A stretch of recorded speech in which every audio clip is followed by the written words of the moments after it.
तुमचं आमचं हक्काचं न्यूज चॅनल म्हणजे विश्वविशाल न्यूज चॅनल.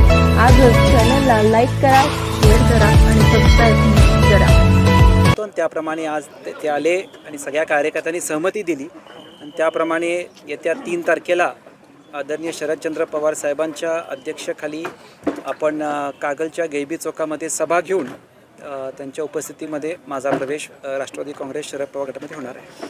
देवेंद्र फडणवीस यांचे अत्यंत निकटवर्ती म्हणून तुम्हाला ओळखले जात होते. तुम्हाला तिकीट का मिळालं नाही आणि तुम्ही तुतारी का हातामध्ये घेतली? महायुतीचे जे काय कॉम्बिनेशन झालं आणि जेव्हा 2 जुलैला अजित पवार गट महायुतीमध्ये आले तेव्हापासून हा विषय होता की सिटिंग लोकांनाच तिकीट मिळणार आहे आणि काही गोष्टी आपल्या नेत्याच्या हाताबाहेर आहेत हे समजायची परिपक्वता माझ्यामध्ये आहे आणि त्यामुळं मी परत सांगतो की हा निर्णय माझा जेव्हा झाला तेव्हा मी माझ्या सगळ्या नेत्यांना भेटून हा निर्णय सांगितला. मी परस्परे काही निर्णय घेतला नाही. मी देवेंद्रजींना सांगितलं, चंद्रकांत दादांना सांगितलं, गडकरीजींना सांगितलं, बावनकुळेंना सांगितलं, ज्योतिराव सिंधिया महाराजांना सगळ्यांना मी हा निरोप सांगितला की मला कागल विधानसभा जिंकायची असेल तर मी अपक्ष उभारण्यापेक्षा मला तुतारी घेतली पाहिजे आणि मला विधान परिषदमध्ये कुठलाही इंटरेस्ट नाही कारण बॅकडोर एंट्रीमधून मी आमदार होणार नाही. तुम्ही तुमच्या नेत्यांना सांगून या ठिकाणी पक्षप्रवेश करणार असं सांगितलं, पण दुसरीकडं तुमचे प्रतिस्पर्धी जे आहेत त्यांच्या बाबतीतली अनुभव तुम्हाला काय आहे? हा निर्णय कागलच्या विकासासाठी आहे आणि त्यांचा अनुभव काय आहे ते मी थोडं आमच्या अध्यक्षांनी सांगितल्याप्रमाणे मी पण 3 तारखेला बोलतो. खरं तर बावनकुळे आज चंद्रशेखर बावनकुळे यांनी आज एक वक्तव्य केलेलं आहे.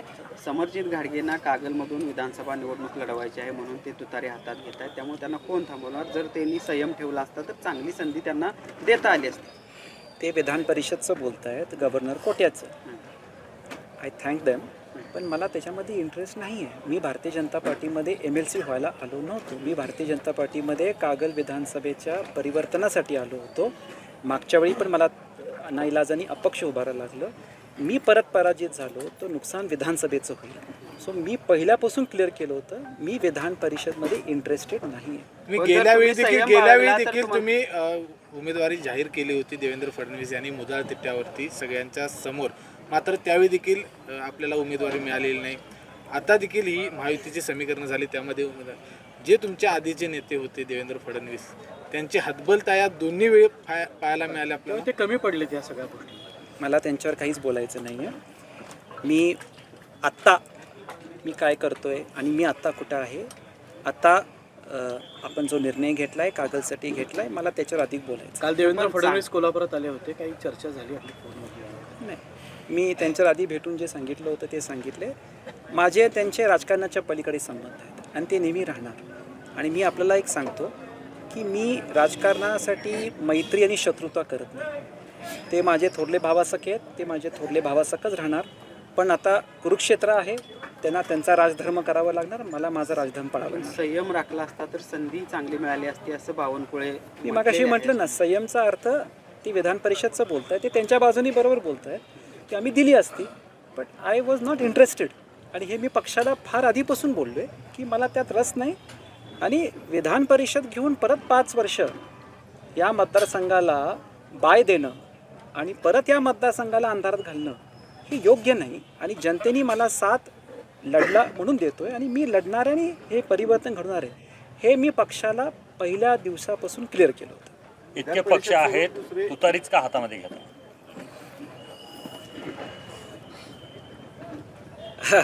त्याचं सगळं कारण तुम्हाला माहिती आहे. आपण पक्ष बरेच आहेत पण तुतारी, कारण येत्या काळामध्ये काही गोष्टी घडवायच्या आहेत त्यासाठी काय आहे ते. तुम्ही उल्लेख केला की 8 जूनपासून तुमची तयारी चालू झाली होती, मात्र या दरम्यान परवा महायुतीच्या नेत्यांनी तुमची भेट घेतली. महायुतीचे नेते मनधरणी करण्यात कुठंतरी अपयशी ठरले असं तुम्हाला नाही? मला धनंजय महाडिक साहेब, महेश जाधव साहेब, विजय जाधव, नाना कदम ही अमल महाडिक साहेब सगळी भेटली. त्यांनी मला म्हटलं की आपण विचार करा, हे करा. मी म्हटलं मी आदरणीय शरदचंद्र पवार साहेबांना कमिट करून आलो आहे हे कमिटमेंट दिल्यानंतर मी आदरणीय देवेंद्र फडणवीस साहेबांना मी कमिट करून आलो आहे. देवेंद्र फडणवीस साहेबांना मी सांगितलं की फर्स्ट वीक ऑफ सप्टेंबरमध्ये मी पवारसाहेबांच्या नेतृत्वाखाली काम करणार आहे. तर मी एकदा कमिट करून आल्यानंतर मी माझी कमिटमेंट बॅकट्रॅक करत नाही. 8 वर्षाचा माझा भारतीय जनता पार्टीचा रेकॉर्ड तो तसाच आहे. महायुतीत आणि समर्जित गाडगेंचा विषय संपला आता. राजकीय विषय संपला ना 100%. दादा, भाजपच्या कोणत्याही पदाचा तुम्ही राजीनामा दिलेला आहे का की अजून द्यायचं आहे? काय तुम्ही म्हणतात देऊन टाकतो आता काय आता काय दिला म्हणून सांगा. ठीक आहे, मला माहीत नव्हतं. थँक्यू.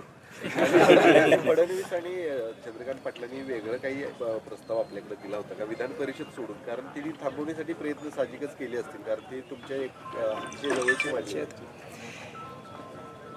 मी त्यांना एकच म्हटलं, साहेब मला कागल विधानसभासाठी हा निर्णय घ्यावा लागणार आणि त्यासाठी राजकीय तुम्हाला हा निर्णय पटणार नाही आणि तो पटणं बरोबर पण नाही, पण तुमचा मुलगा आणि धाकटा भाऊ म्हणून माझा हा निर्णय स्वीकारा. त्याच्यापुढे ते काय बोलतो.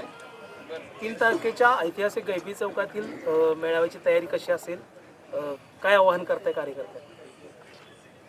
आपण येऊन बघा ना. म्हणजे आमच्या सभा कशा असतात, कसं आहे. मला वाटतं तुम्ही मागच्या वेळी खासदारकीविषयी सभा बघितली, चांगली होणार आणि लोक उत्स्फूर्तपणे येणार. आणि आज पण मी तुम्हाला आवर्जून सांगतो की सगळी जी लोकं सकाळपासून संध्याकाळी थांबली आहेत, कुठलीही गाडी दिली नाही. दुपारी जेवायला गेल्यानंतर स्वतःची गाडी असते तर घरी पळाली असते. कोणी नाही आहे, कोणी गाडी न घेऊन मी गाडी न देता ही लोकं आली. चांगली सभा होणार, कारण ती सभा समरजित घाटगेच्या प्रवेशाची सभा नाही आहे, या कागल विधानसभेच्या परिवर्तनची सभा आहे. नुकताच लोकसभेच्या निवडणुका झालेल्या आहेत. तुम्ही महायुतीकडून निवडणूक रिंगणात होता. मंडलिकांचा पराभव झालेला आहे. त्याचं खापर तुमच्या डोक्यावर फुटू शकतं, कारण आधीच तुमचं ठरलं होतं, त्यामुळे तुम्ही काम केलं नाही. आदरणीय जयंत पाटील साहेबांनी सांगितलं की मी राजेंचा पाठपुरावा करत होतो. मी त्यांना स्पष्टपणे तेव्हाही सांगितलं होतं की मी खासदारकी संपूसपर्यंत तुम्हाला भेटणार नाही. माझी त्यांच्या भेटी खासदारकीनंतर निकालनंतर झाल्या आणि त्यावेळी मी त्यांना स्पष्ट सांगितलं होतं मी ज्या बाजूला आहे त्या बाजूचं मी कर्तव्य निभवणार. मी भाषणामध्ये बोललो की मला संजय दादांची आणि माझी म्हणजे 2022पासून बिदरीपासून एक चांगली मैत्री डेव्हलप झाली आहे. मला त्यांच्या उलटा प्रचार करायचा नाही आहे आणि त्याच्यामुळं मी म्हटलं जे काय माझे निर्णय असतील खासदारकीनंतर माझ्या नेत्याशी चर्चा करून करणार. त्याच्या आधी मी त्यांची भेट पण नाही घेतली. भाजपसोबत इतकी वर्ष काम केलं, चांगले नेते तुम्हाला मार्गदर्शक आणि मित्र म्हणून लागले, आज भाजप सोडताना काय म्हणावं? राजकीयपेक्षा नाते चांगले आहेत. एक इमोशनल आहे, प्रोसेस आहे, बट मला असं वाटतं इमोशन्स आपल्या जागेवर आणि प्रॅक्टिकल गोष्टी आपल्या जागेवर. मी काय म्हटलं, मी भारतीय जनता पार्टी पक्ष राजकीय हिशोबाने सोडला आहे. माझे त्यांचे जे नाते आहेत ते राहणार, बट जेव्हा कुरुक्षेत्राचा विषय असेल त्यांना त्यांचा धर्म पाळावा लागेल आणि मला माझा धर्म पाळावा लागेल. तुमचं आमचं हक्काचं न्यूज चॅनल म्हणजे विश्व विशाल न्यूज चॅनल. आजच चॅनलला लाईक करा, शेअर करा आणि सबस्क्राईब करा.